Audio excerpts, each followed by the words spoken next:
అండి. ప్రెజెంట్ ఇది నైన్త్ క్లాస్‌కి సంబంధించినటువంటి తెలుగుకి సంబంధించినటువంటి ఫస్ట్ లెసన్ అనమాట. ధర్మబోధ. మూల గ్రంథం వచ్చి ఆంధ్ర మహాభారతము నన్నయ్య భట్టులు రచించినటువంటి ఆంధ్ర మహాభారతంలో నుండి మహాభారతం నుండి తీసుకోవడం జరిగింది. అది కూడా ఆదిపర్వం ఇంకా చతుర్థాశ్వాసం నుండి కూడా ఈ ధర్మబోధ అనేటువంటి పాఠ్యాంశాన్ని తీసుకోవడం జరిగింది. అలాగే ధర్మబోధ యొక్క పాఠ్యాంశం యొక్క ప్రక్రియ చూసినట్టయితే ప్రాచీనమైనటువంటి పద్యము, ఇతివృత్తం వచ్చి కుటుంబ సంబంధాల గురించి తెలియజేయడం అనేది జరుగుతుంది. ఓకేనా అండి. నెక్స్ట్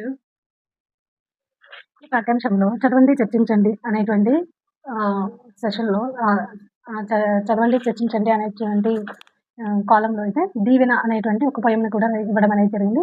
దాన్ని రచించినది వచ్చి దంతుర్తి శర్మ గారు. ఓకేనా. నెక్స్ట్ ఈ పాఠ్యం యొక్క ఉద్దేశం చూసినట్టయితే మానవులు చేసేటువంటి ప్రతి పనికి కూడా, ప్రతి సంకల్పానికి కూడా వారి అంతరాత్మ అనేది అసలైనటువంటి సాక్షి. అంతరాత్మను కూడా చంపుకుంటే మనిషి తనను తాను వంచించుకున్నట్లే అవుతుంది. గృహస్థ ధర్మాన్ని, సంతానం యొక్క ప్రాధాన్యాన్ని కూడా, సత్యం యొక్క గొప్పతనాన్ని గురించి కూడా చెప్పడం అనేది ఈ పాఠ్యాంశం యొక్క ఉద్దేశంగా కూడా చెప్పవచ్చు. ఓకేనా.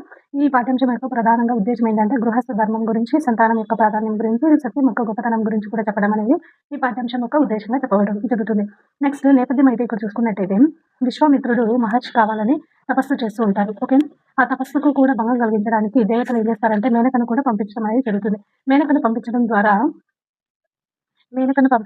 విశ్వామిత్రుడు ఇంకా మేనకకు కూడా ఒక బాలిక జన్మించడం జరుగుతుంది. ఆ బాలికను కూడా శకుంత అనేటువంటి జాతికి సంబంధించినటువంటి పక్షులు కూడా కాపాడుతూ ఉంటాయి.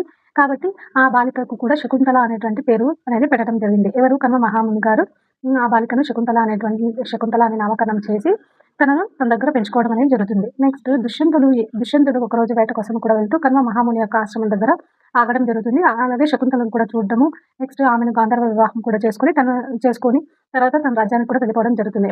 నెక్స్ట్ శకుంతల ఇంకా దుష్యంతుడికి కూడా గాంధర్వ వివాహం జరిగిన తర్వాత భరతుడు జన్మించడం అనేది జరుగుతుంది. తల్లి బిడ్డలను కూడా కర్మ మహాముని తన అత్తగారింటికి కూడా పంపించగా అక్కడ నిండు సభలో కూడా దుష్యంతుడు ఆమెను తిరస్కరిస్తాడు. అలా తిరస్కరించడం ద్వారా దుష్యంతుని యొక్క మాటలు విని అలాగే చెందినటువంటి శకుంతల రాజుకు ధర్మబోధన కూడా చేయడం అనేది ఈ పాఠ్యాంశం యొక్క ఉద్దేశంగా నేపథ్యంగా చెప్పడం అనేది జరుగుతుంది. ఓకేనా.